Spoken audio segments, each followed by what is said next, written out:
Deep listening, impact beyond words.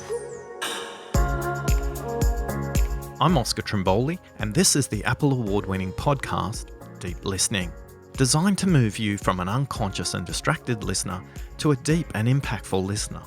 Did you know you spend 55% of your day listening, yet only 2% of us have had any training in how to listen? Frustration, misunderstanding, wasted time and opportunity, along with creating poor relationships, are just some of the costs of not listening. Each episode of the series is designed to provide you with practical, actionable, and impactful tips to move you through the 5 levels of listening. I invite you to visit oscartrimboli.com/Facebook to learn more about the 5 levels of listening and how to learn from others who are listening better. Joining me is our co-host, Nell Norman-Knott, who will ask the questions that you've been asking and asking me the questions I haven't considered to help make you a deep and impactful listener.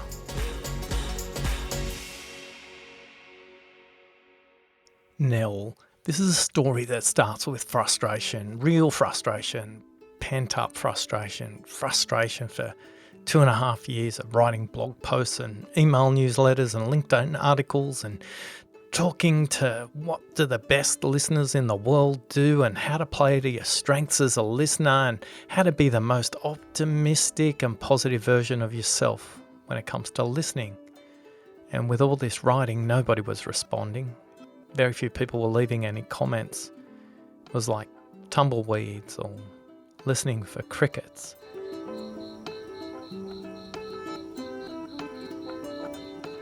It was like nobody was listening. And it was really frustrating. So over the Christmas period in 2016, 2017, I was lucky enough to receive a book written by Kieran Flanagan and Dan Gregory called Selfish, Scared and Stupid. And to be honest, I was really angry while I was reading this book because it's the opposite of everything I'd ever been taught about leadership. It was the opposite I'd been taught about anything in a successful workplace. It smashed every theory or concept that I'd ever had, any assumption about human behaviour, and basically said, there's a reason we have carrots and there's a reason we have sticks. And when it comes to dealing with people, we need to use both. And I've got to say, it stopped me in my tracks because I realised all I've been writing about, all I've been talking about, all I'd been doing when I was speaking to people was how to be a great listener. And yet with 86% of people thinking they're above the average listener, I should have been listening a lot better. It was a blaring gap for me. I should have listened to the academic research that I was reading much more closely.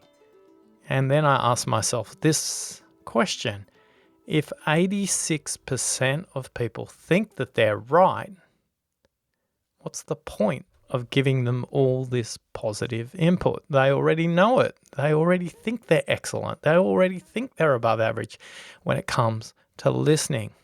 Now, what I did then, I wrote this post on January 25, 2017 on LinkedIn, and it's called The 4 Habits That Derail You from Being a Great Listener. And it was written from frustration rather than considered and thoughtful intersection of my consulting practice and the academic literature that I read. Yeah, that wasn't going so well. What I discovered next and how people responded to this article was the birth of the 4 villains of listening.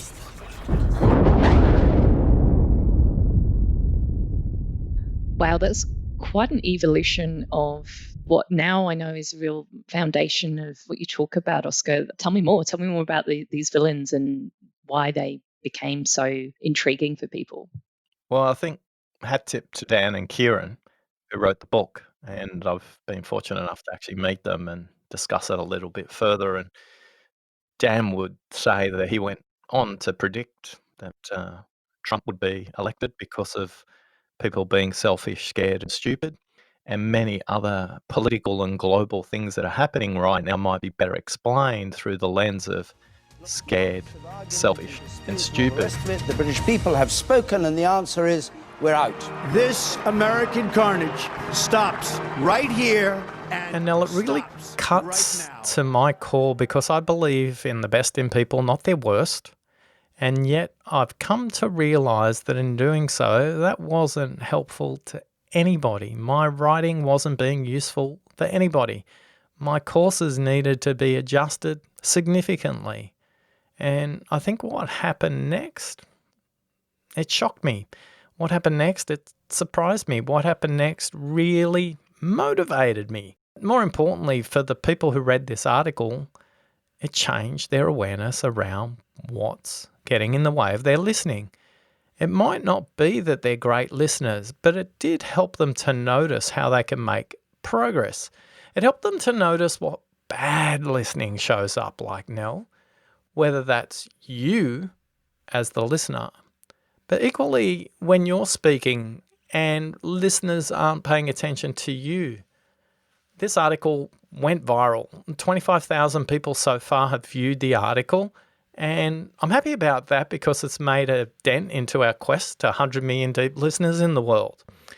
If you'd like to, you can read this post if you visit oscartrimboldi.com/derailers, oscartrimboldi.com/derailers, derailers. You can read the comments and you can put your own comment there. You can even make a reflection on the other comments you're noticing in there. Nearly 700 people shared the article. Over 2,000 people have reacted to it. There's about 170 different comments in there from lots of people all around the world, and people tag their friends and asking them to comment as well. Some of my favourite comments was when Julian got tagged, and it says, I think I fall into at least two of these categories. I really have to work on becoming a better listener. Donovan said, poor listening of others, and particularly the ones that are our superiors, and I guess he means managers in the workplace, can be demotivating and lead me to a lot of self-doubt, and conversely, help them to become better listeners. I genuinely value it when they enhance the sphere of my own work. Mandy says, I'm at least guilty of number one. I'm at least guilty of number two, and I'm definitely guilty of number three. And it's given me something to work on to change my behaviour as a listener, even as we speak. You can imagine, Nell, what's going on in my head as like, wow, I've gone from no engagement. Okay, maybe no engagement's a complete over-exaggeration. Oops, there's me being a dramatic listener with limited or no reaction. But the comments continue. Rob says, Oscar, this is very true. I have to admit, I can see myself in all four of the different derailers. I can see those in others where I've worked in sales. Listening is so the key, yet we tend to get absorbed in our own products and our own benefits, and they switch off. In fact, traditional sales training, you are grilled on explaining the three benefits. Or, said another way, he says, what's your elevator pitch? And how do you throw it? How do you throw your elevator pitch? But everybody's engaging with it. And I go, oh my goodness, what's going on here? And then he goes on to say, although listening is not intuitive to most salespeople, guess what, Oscar? It's not even trained in sales training. We don't train people in how to listen. We tell them to listen, but we don't show them how. And he says here, it requires deliberate and conscious effort, always being on. With 170 comments, they just keep going on and on and on, and I could keep reading them, but I just kept doing this, Nell, and smacking myself on the face and hitting myself on the head and going, wow, Dan and Kieran were completely right and I was completely wrong. Well, maybe the words completely are a bit exaggerated, but people are motivated by their very most basic behaviours is what I learned from this. And it helped me notice things that, okay, well, maybe people need to notice where they're doing things wrong. And a handful of comments at the end. This one's from George. He says, Oscar, with your permission, I'd like to use this piece in our leadership program. And I thought, oh, that's curious. We're all in volunteer organisations and we help the US Coast Guard Service. And I was like, wow, come on. I'm here in Sydney writing this, and somebody who does leadership programs for the US Coast Guard are taking notice of my posts. I mean, these guys are listening where lives matter, whether that's operationally, whether that's jumping out of helicopters, whether that's people in rescue boats. They save lives every day. It's pretty amazing. And then there's Stephen. He says, I'm pretty sure I've been in all 4 of these camps at any time or another. By the way, Oscar, epic work on the shares on the post. It's obviously definitely struck a chord. Now, it kind of feels like I uncorked the listening genie from their bottle with this post. You did, Oscar. You really hit the nail on the head with something that people have engaged with. I find it really curious that you said 86% of people think of themselves as above average listeners, but everyone's so fascinated with what they're doing wrong. So it's this kind of dichotomy between, well, I think I'm above average at it, but reading these 4 villains, I can relate to. For me, immediately they jump out, and I think, like Rob said to you, I know there's instances where I've been all 4 at different times. So I can understand how it struck a chord. It's just interesting there's that distinction between what we perceive ourselves to be and then what we engage with in terms of the content. Yeah, I've seen this in the research, and now we're researching more and more people. People perceive themselves to be much better listeners as individuals and much more judgmental of others. People are much faster and more explicit and much more articulated in explaining poor listeners and what they're doing than they are at describing poor listeners in themselves. So on that quest to 100 million deep listeners in the world, it's critical that we create an awareness of what's the maths, what's the art, what's the science of listening. Most of us know maths is plus, divide, multiply, subtract, yet we don't know what that looks like for listening. We don't know what it tastes like. We don't know what it's like if it was a wine. We don't know if it was a white wine or a red wine. We have a palate and we can describe wine across this palate. And yet it's ironic that the same language that we might choose to use with wine, like fruity or dark, we don't relate to listening. And yet listening's also probably like music. You can have classical, contemporary, it could be long and drawn out, or it could be short and sweet, deep listening.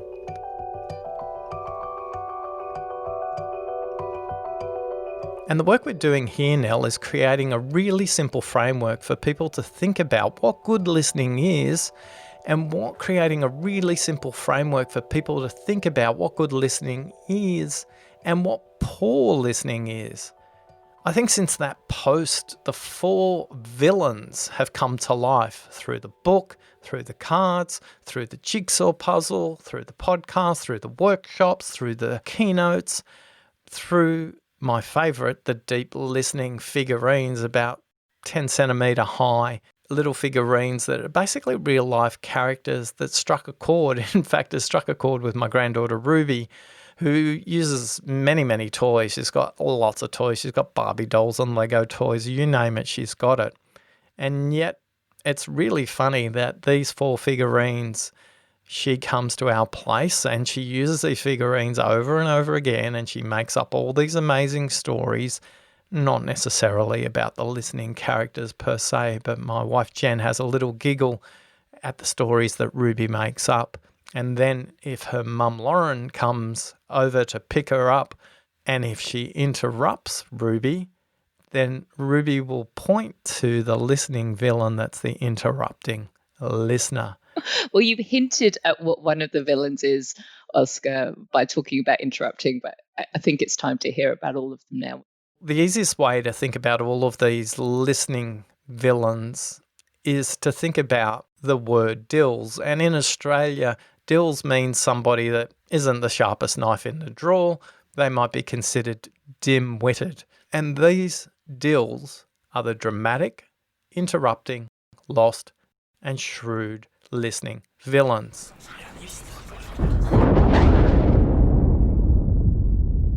So now we're going to talk about dramatic listening villain first, then the interrupting, then the lost, and then finally the shrewd. By the way, Nell, at the end of this podcast, we're going to invite everybody who's listening, that's you, to take the deep listening quiz to discover which listening villain you are. 20 simple questions. If you visit listeningquiz.com, that's listeningquiz.com, you'll be able to take the quiz in under 7 minutes and get a personalized action plan tailored specifically to your primary listening villain.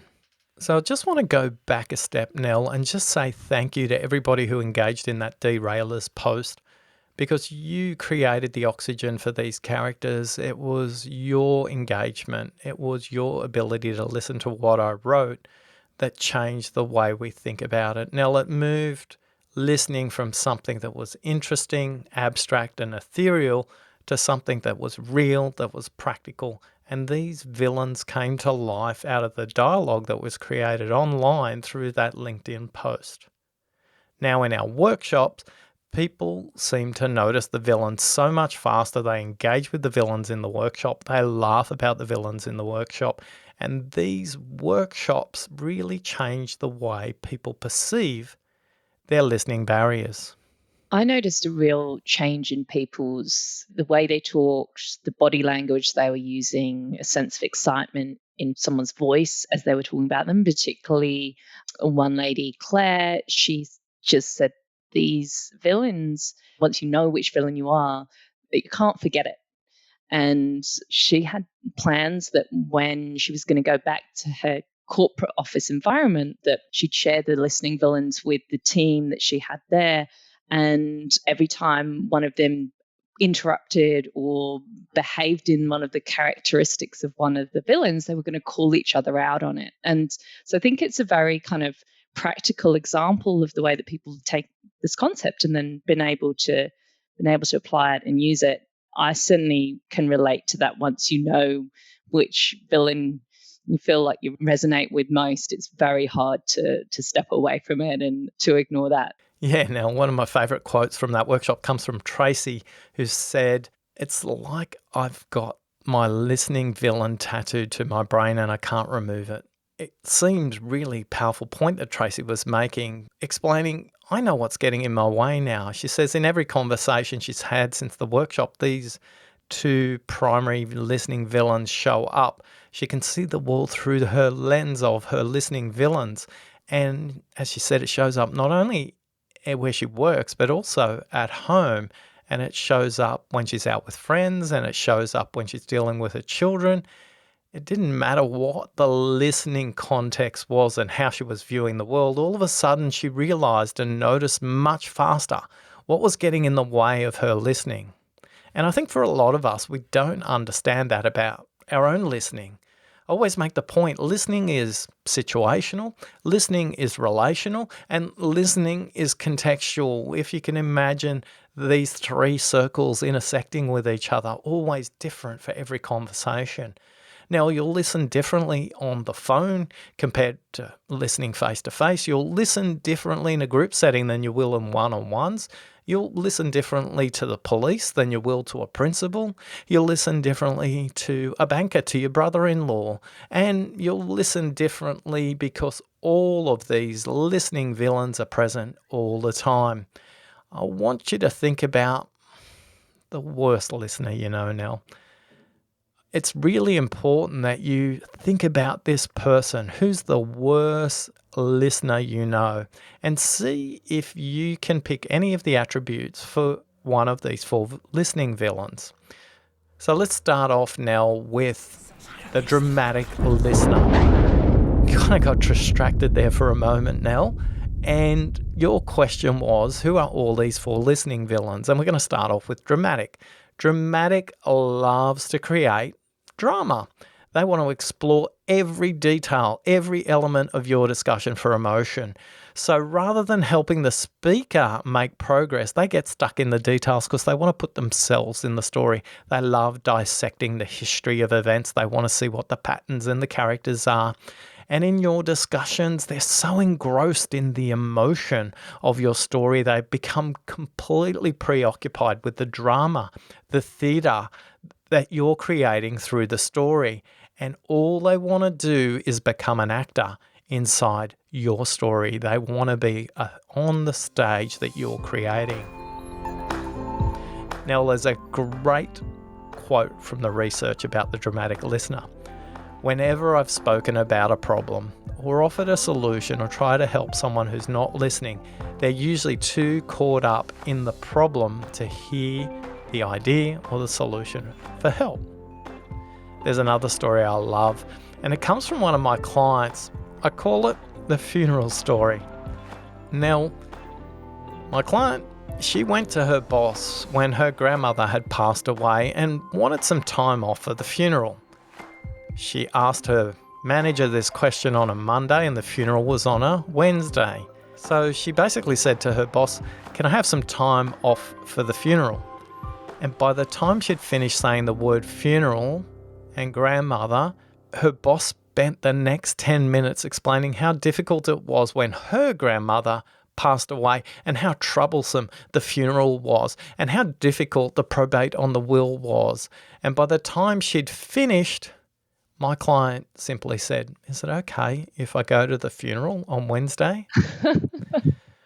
Now, I'm sure, Nell, you've got lots of examples of the dramatic listener from your life. When I think of dramatic listener, I think of Samantha Jones from Sex and the City. Because when she's talking with the other girls, with Carrie and the rest of the group, it comes back to her. Yeah, it's always about her as the center of attention. She's big, she's in characterful, flamboyant, and that's very relatable for a lot of people, and she's confident. And I think a lot of us know people like that in our lives, but she's definitely someone who epitomizes for me that sense of the dramatic, because as you relate in the funeral story, it comes back to being about her as the center of the piece. It's not about the other person and what they're trying to convey. Can you think of any Samanthas in your social group now? Are you Samantha?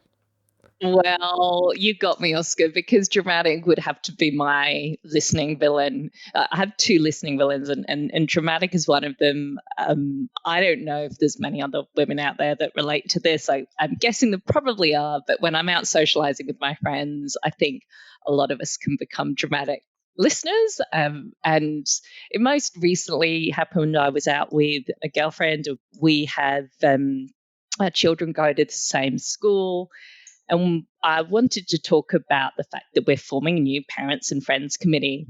And this is a kind of association. Most schools, I think, would have them. As parents, you can sit on this body and be the kind of spokesperson for other parents to the teachers and to the school to help arrange things like whether it's to have some activities on at the school, after school dance programs and all those kind of things. So currently our school doesn't have a committee like this. So we're in the process of forming it. And I said, look, can we talk about it? I knew she was interested. And I said, hey, Sarah, can we have a chat? And she said, sure, absolutely. Let's have it over a glass of wine.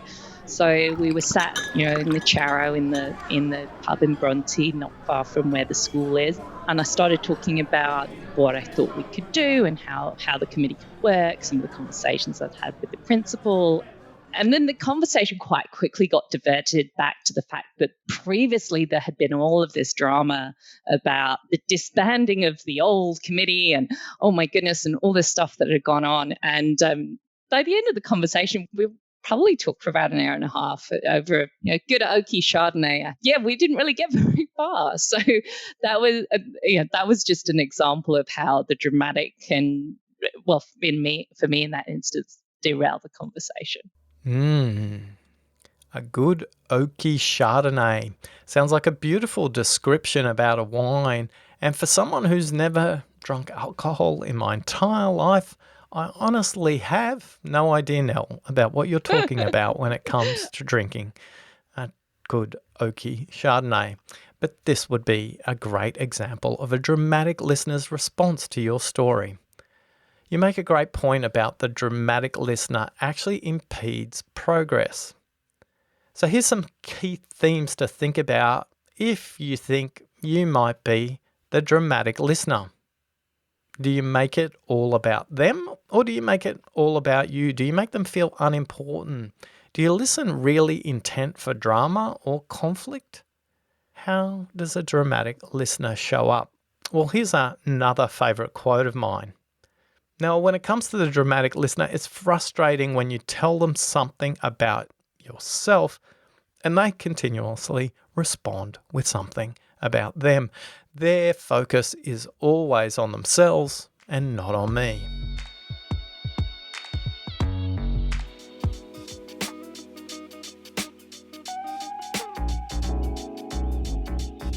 Enough about the drama, Oscar. Let's move on to the next villain. Listening villain number 2 in the series of DILLS, D-I-L-S, DILLS, is the interrupting listener. The listening villain we actually notice the most because they're so overt. We can notice them all the time.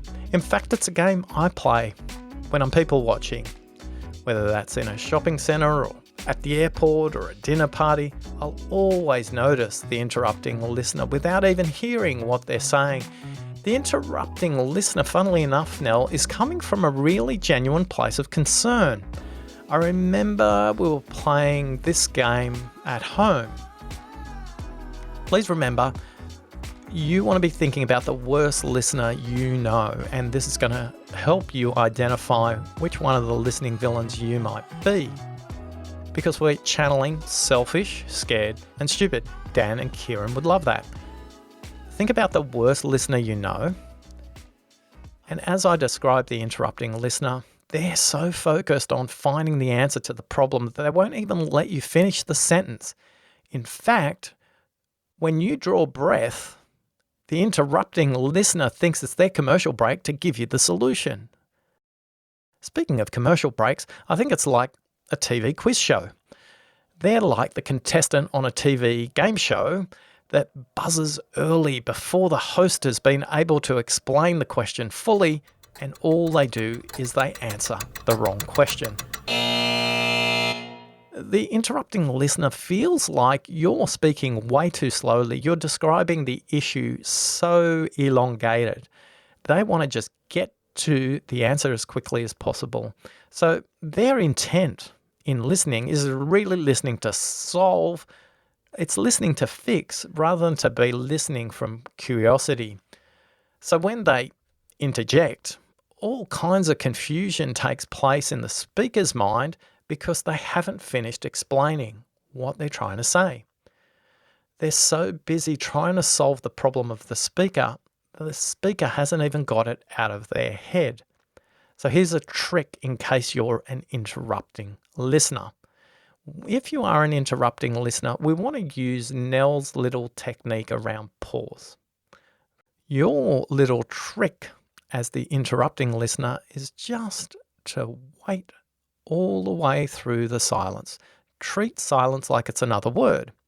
Listen to the beginning, the middle, and the end of silence.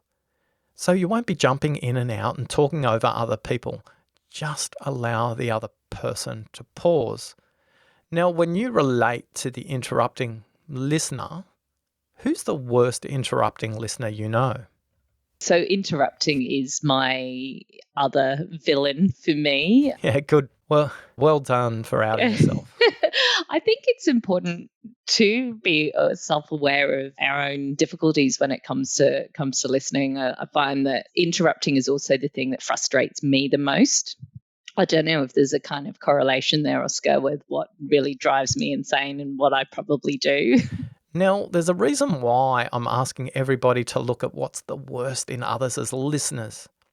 It's because we can only notice what's in others if we're conscious of that in ourselves. you've kind of given the game away already. If you can relate to one of the listening villains more than any other, then there's a good chance that's the kind of listening villain you actually are.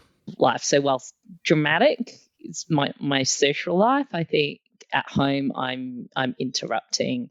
And it's typically because I'm a mum, I'm working, 2 children, husband, juggling lots of different things all the time. So when my husband maybe comes to me and talks to me about things that are going on for him, I can be much more interested in solving the problem than actually taking the time to listen. So, for example, he recently had a scenario at work where he's particularly frustrated. I'm not going to go into the detail there because this podcast is not long enough, but there were some frustrations there, and he's talking to me about them. And, I immediately kind of jumped on okay, well, what do we do about this? What's the best thing? How do we solve for this? And what I realize in hindsight that I should have done is actually just take the time to listen, because there's very, very little that I'm going to be able to do to solve it. Whilst my opinion might be useful, it's probably more useful for him because he's got all the context and all the information to walk through solving that for himself. What do you think was forcing you to rush? We're all busy, I think, is the thing that people say now. It's, I'm thinking about, I've got to kind of get back to my computer to respond to something, or I've got to get to go and do the school kids pickup, or I've got to go and return a call, and thinking of multiple things at the same time, and probably, not having that conversation at necessarily the right time.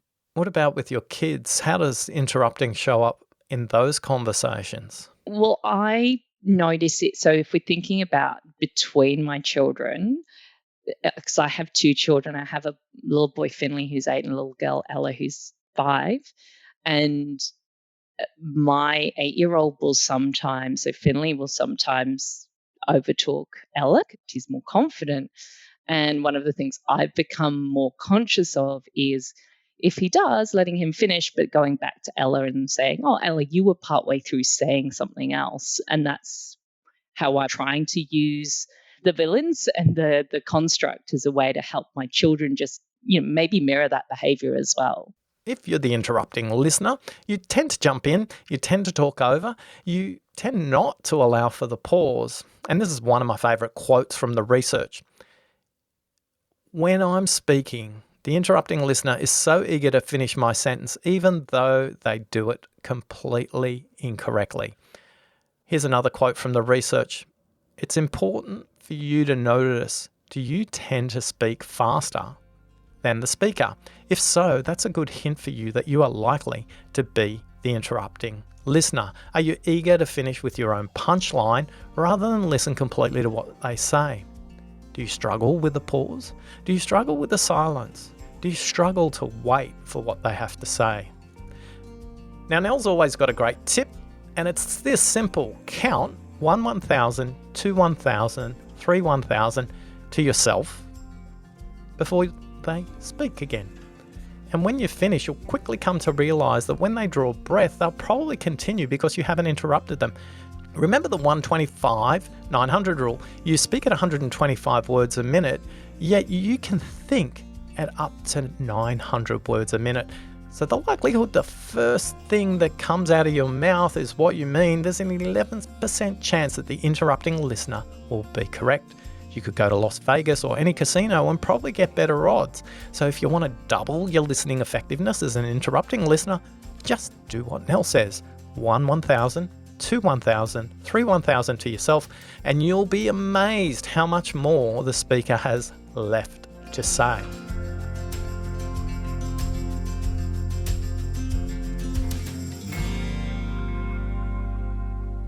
So, Oscar, enough of dissecting me as my listening villains. What about you? I mean, I think there's got to be one that you relate to. Now, at home, I'm the lost listener, and at work, I'm the shrewd listener.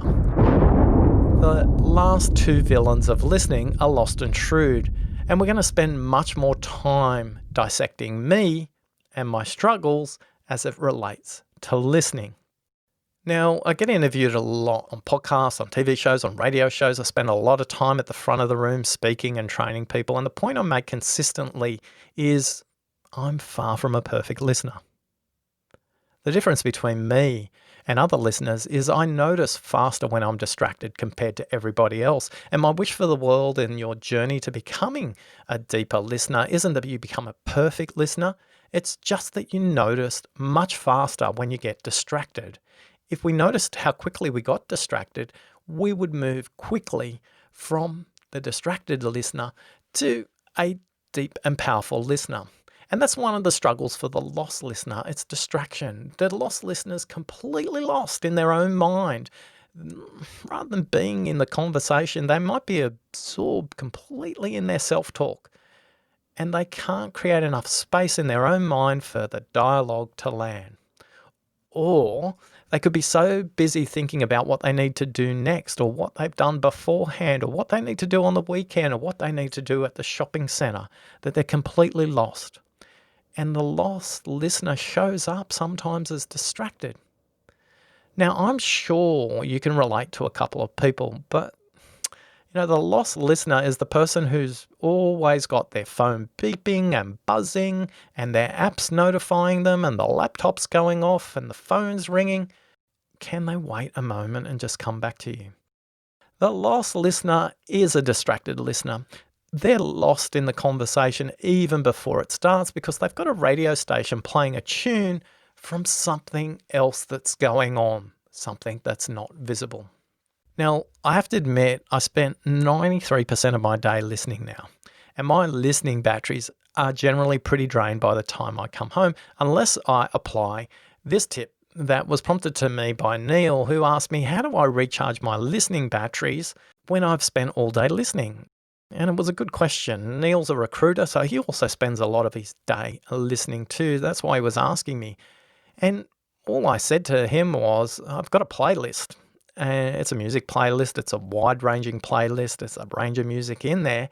And playing music helps me to reset and recharge my listening batteries. Now, I know that might sound wacky, but it's really helpful for me, Nell, to reset my mind when it comes to my listening batteries. I've never heard you talk about that before, Oscar. Music, what did you call it? So it's just your playlist to reset your listening batteries. I am going to have to do that, and I think you now have to publish it. When I start out of a building now, if I want to hit reset, as you can imagine, there's a whole bunch of browser tabs opened up in my own mind. And all of us have a mind like a computer, and the more thoughts we add in there, the more browser tabs we open up, and we keep chewing up more and more and more memory. And the more conversations that are part of those browsers in your own mind, the more memory is not available to listen. So for me, if I want to do a reset, Sarah Brightman, Andrea Botticelli, and they're singing Time to Say Goodbye or Fort Minor with Remember My Name, you couldn't get two more different songs. One's a beautiful piece of classical music and another one's a really direct rap song as well. Whether it's Friday Night Lights, which is a nearly 8-minute long slow melodic music, or the build-up of U2 where the streets have no names and it just continually gets fast. I think what helps in the reset of my old listening batteries is that this music has range in it. It's not the same kind of music. And I think, maybe there's some science to it. The point I want to make, Nell, too, is a lot of executives I work with will do conference calls driving home or driving to work. And one of the things I say is don't drive into the driveway if you're still on a conference call or you're still on a call with somebody else. Park your car at least 2 blocks from home. Finish your conference call, go through your little reset routine, and then come home. And then you move from work mode to home mode, and you'll be available to listen to everybody when you get home. How does being the lost listener show up for you if you don't recharge those listening batteries? Now, the lost listener shows up for me on the weekends especially. What we've got is pretty much chaos going on in our house with grandkids and the kids and Ruby the 6-year-old and all the twins running around and maybe nephews coming in and all kinds of people from running groups or swimming groups might be passing in and out of the house. And lots of conversations are going on simultaneously. I'm someone who values depth, intimacy. There's nothing I love more than a dinner party where it's just me and Jen and 2 other people. That way I get to spend more time in fairly detailed and deep conversations with these people. But in home, on that weekend that I just described, I feel like there's a whole bunch of conversations bouncing off the corner of a billiard table with balls going all over the place as conversations bounce off each other. In that moment, it's difficult for me to stay connected with all the conversations, so I just zone out from all of them and I let the conversation wash over the top of me. And occasionally I just have to say, hey, I'm really sorry. Do you mind saying that again? Now, you can't keep saying that over and over again. It would be disrespectful. But sometimes when I'm zoned out, I just have to be honest and say that. The other time it shows up is when I'm listening to stories, repeated stories about 13A Orchards Roads in Johannesburg, which is where Jen grew up in South Africa. I've never been there, but all of Jen's family can tell you the story about the pool or the gardener or the dog, or even the story of the marble cake. Jen's mum, Ushi, was renowned for making these marble cakes, and so good were the cakes that she'd have to hide them from the kids. And what happened was when they moved to Australia, in the garage, they discovered many, many mouldy marble cakes because they'd been hidden so well that nobody knew where they were. So the story of the mouldy marble cakes becomes quite legendary and told quite often. There's also the story of my brother-in-laws where they're debating the merits of manual settings versus automatic settings on a Canon camera, and is Adobe Photoshop the right tool to use in post-production? But I digress now, sorry. Some of us are lost right now, we're lost in the stories, and that's okay. Alright, let's wrap it up. Let's wrap up the lost listener, because there's a couple of words you'll notice when you're thinking about the worst listener you know who's lost. They're distracted, they're not paying or giving you any attention, and they typically ask you to repeat something. They look quite vague. In our research, it shows up with a couple of interesting quotes that says you can see they're focused on something off in the never, never land. They're more likely to be distracted by a phone or something else. The tips for the lost listener are stay present in the conversation, stay focused, stop being distracted by what they say, and just be comfortable being in the conversation. Just try and drink a glass of water to keep you in that conversation. One tip for the lost listener that I'd say, ditch the mobile devices. Get rid of the electronic devices, whether it's a mobile phone, a cell phone, a laptop, an iPad, anything that beeps, buzzes, vibrates, dings. Well, those things, if you get rid of them, you'll notice you'll be less lost much more quickly. Let's look at it in a very different way. Let's listen to how Eric brings this to life when his manager shows up as the lost listener. When it comes to others listening to me, what frustrates me most when they don't listen to me is that it feels like they don't value me, my thoughts, and my time as much as they do the other thing that they're doing. Oftentimes, I'll try and have a conversation with maybe a superior at work, and they'll be on their computer rather than focused and engaged with me, which leads me to believe that whatever's on the computer, the email that dinged, the text message they received, is viewed as more important than whatever I had to say or the issue that has come about. When that happens to me, what I do is typically stop talking and just stare at them until they realize that there's silence in the air and they stop doing whatever they're doing and redirect their attention back to what I'm saying. Sort of a passive-aggressive way to approach it, but something I do nonetheless. So we've heard it from Eric's perspective when it feels like the lost listener isn't listening to you. Let's hear from Melanie, who describes herself as a lost listener. Hi, this is Melanie in Michigan, and I've noticed that my communication challenges are directly tied to technology and specifically my cell phone. I've noticed that if I'm on my phone doing something for fun or even for work, that when people talk to me or interrupt me, that I still tend to look at my phone. And I'm aware that that's poor communication. I don't appreciate it when that happens to me when I'm trying to talk to somebody and they're looking at their phone.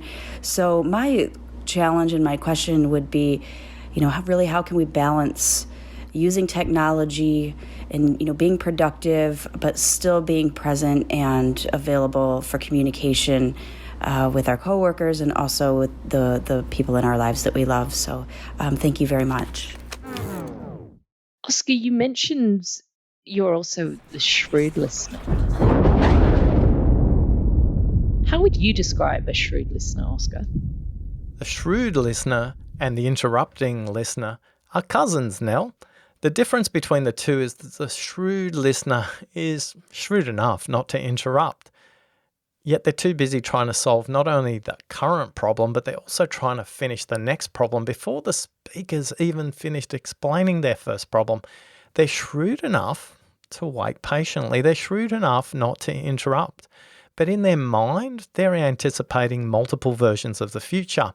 They're trying to solve problems before they've been explained. And worse still, they're creating problems in their own mind that the speaker hasn't even considered. They're getting so excited about their own solutions to solving next and future problems that they're not actually present. They're not giving attention to the current conversation and what the speaker's saying now. As a result, although they're intently nodding and people think from afar that they're probably listening, the shrewd listener is in problem-solving mode. And unlike the interrupting listener who jumps in to give a solution, the shrewd listener is like a stalker or a spy, waiting in the shadows in the background to pounce when you finally finish your conversation. You mentioned you're a shrewd listener, Oscar. Talk to us about how it shows up for you. For me, Nell, shrewd shows up in most things at work. It shows up in each assignment brief I take, whether that's a speaking brief, whether that's a workshop, whether that's when I'm doing a post-workshop follow-up, whether that's putting together an outline for the Deep Listening podcast, whether it's having a conversation with someone who's in a parallel profession to mine. And typically it shows up when I'm speaking to keynote speakers and they always ask me, Oscar, how do you speak in a way that makes sure the audience listens to you?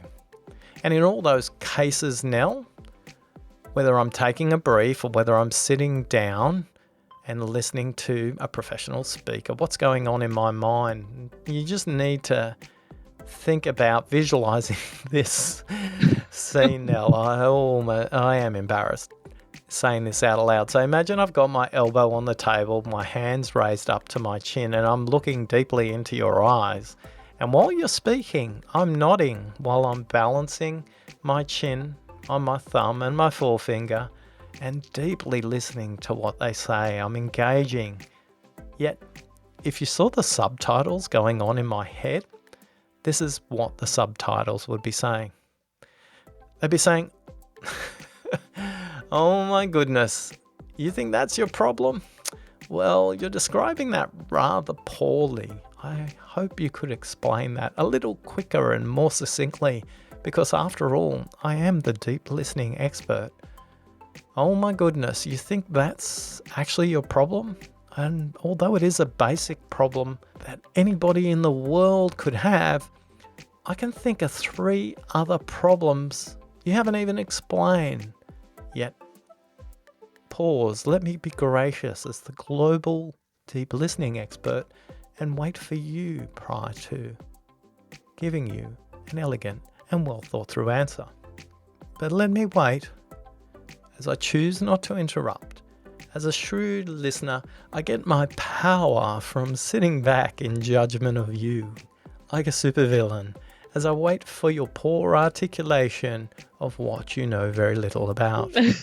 Now, how's that for channeling the subtitles going on in my head as I politely and deferentially wait for the speaker to finish. I'm sure, Nell, it's a completely different perspective you might have of me as a listener. And that's what listening as a shrewd listener shows up for me. A completely different perspective on you as a listener, and a very raw opening of what it's like to be shrewd, and how insightful is being someone that's interrupting to get an insight into that. Yeah. The way that operates for you. Yeah. Let's listen to Dr. Justin Coulson, a global parenting expert, somebody who's been married for 21 years and has 6 children, all of them girls. Let's listen as he explains how he moves into shrewd mode when listening to his clients. I've got a quick mind. And so when I'm listening to somebody, I often feel as though, and you know, with a PhD in psychology, I feel like I understand people quite well. So when somebody's speaking, my mind and my knowledge combine to form this, I guess I lean on what psychologists call heuristics, which are kind of mental shortcuts. So when somebody starts to say something, I'm pretty sure I know where they're going, and I'm pretty sure I've got a good solution for them already. And what often happens is that I won't hear somebody out. I'll hear what they've begun with, and I'll already know what they're going to ask, and I already know what the answer is, and I'm ready to dive in. So think about the worst listener you know, and it might be the shrewd listener. This listener's all about problem solving, and they're actually pretending to listen, but they're stuck in their own assumptions. They assume they know everything. Our research has got some wonderful quotes. When they pretend to be listening, they try and pretend as if they're hearing, and they're saying beautiful things such as mm-hmm and nodding. Oh my God, they must have seen me while we're recording this podcast, Nell. And you know what's really all going on in their mind is that they want to solve the problem that you haven't even got a chance to say right now. And I had it described beautifully the other day where somebody said to me, the shrewd listener is like a doctor who gives a prescription to the pain that the patient doesn't actually have. And that's the consequence of being a shrewd listener. Here's a couple of things, if you're a shrewd listener, to help you make progress. If you're trying to anticipate what they're saying next, there's a good hint that you're probably a shrewd listener. Get out of your head and start to notice how they're feeling rather than what they're saying. And rather than trying to solve their problems, which is a dead giveaway, you're not listening. And here's your tip. Notice how they're saying something, not what they're saying. As a shrewdie, it's a really good sign if you're just paying attention to the content and not noticing their body state and their emotion and their posture and their sentence structure. And that'll actually help you as a shrewdie to slow down and actually listen fully to what they've got to say.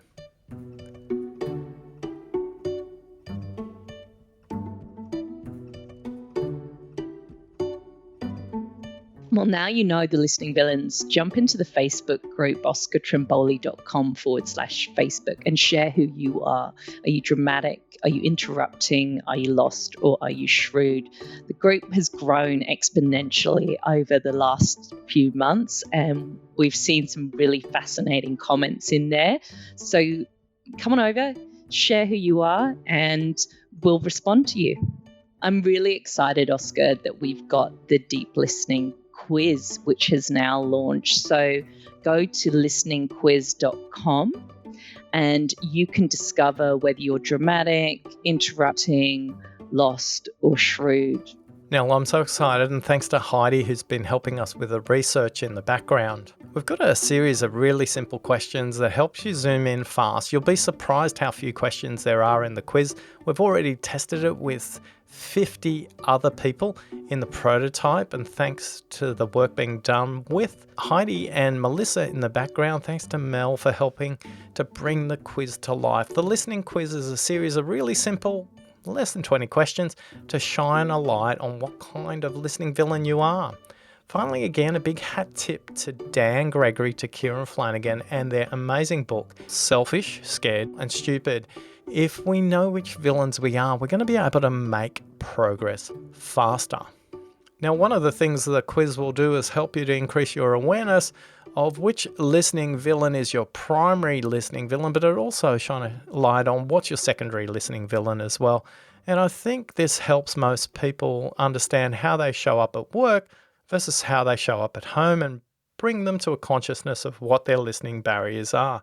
If you take listeningquiz.com, you'll get a report that's individualized to you and your listening villains, and you'll get 3 tailored and practical tips based on your primary listening villain that can help you practice on a daily basis. You'll also have the opportunity now to participate in the well-used 90-day Deep Listening Challenge. We've run the Deep Listening Challenge now for well over a year to keep you engaged for a period of 90 days with a set of 13 weekly emails that will keep you on track month on month for 3 months. You'll get some really practical tips, whether that's a podcast you might want to listen to, and it's not necessarily mine, a YouTube video, or a book to read. It gives you some very simple tips to do on a weekly basis. I invite you to come to listeningquiz.com and answer those simple 20 questions, as Oscar mentioned, and do share what your listening villain is in the Facebook group. Now, I can say this on the other side now. I'm really grateful for that frustration that I felt over Christmas in 2016. And Dan and Kieran's book was a way for me to learn to listen to frustration and not pushing it away. Frustration is just the threshold of discovering something new, something more powerful, and something rather useful. So rather than pushing against that frustration, I need to learn to lean into frustration. Thanks to Dan and Kieran once again. I think this book is something that everybody should have a chance to read, because it was that book that helped me discover the 4 villains of listening and how that created a LinkedIn post that over 25,000 people have already read and understood what does a deep listening villain show up like. If you get a chance to take the deep listening quiz, post it on our Facebook group, oscartrimboli.com/community, and tag 5 people you know who you think should take the quiz. Yeah, that's right. Once you've taken the quiz, thinking about all those people that I asked you to think about, tag 4 or 5 people as a way to spread a humorous and happy way to help people increase their awareness of their listening blind spots. Finally, in the words of Tracy, who said that once you showed me my deep listening villain, it felt like it was tattooed on my brain for the rest of my life and I can never remove it. It's one of the most powerful things I've ever heard to improve my listening. Thanks to you for listening. It takes a village to raise a child, but it takes a tribe to create 100 million deep listeners in the world. Somebody much better at maths than me once said that if those listening to this podcast shared just this one episode with one other person, we could reach 100 million deep listeners in only 36 months. Thanks for listening.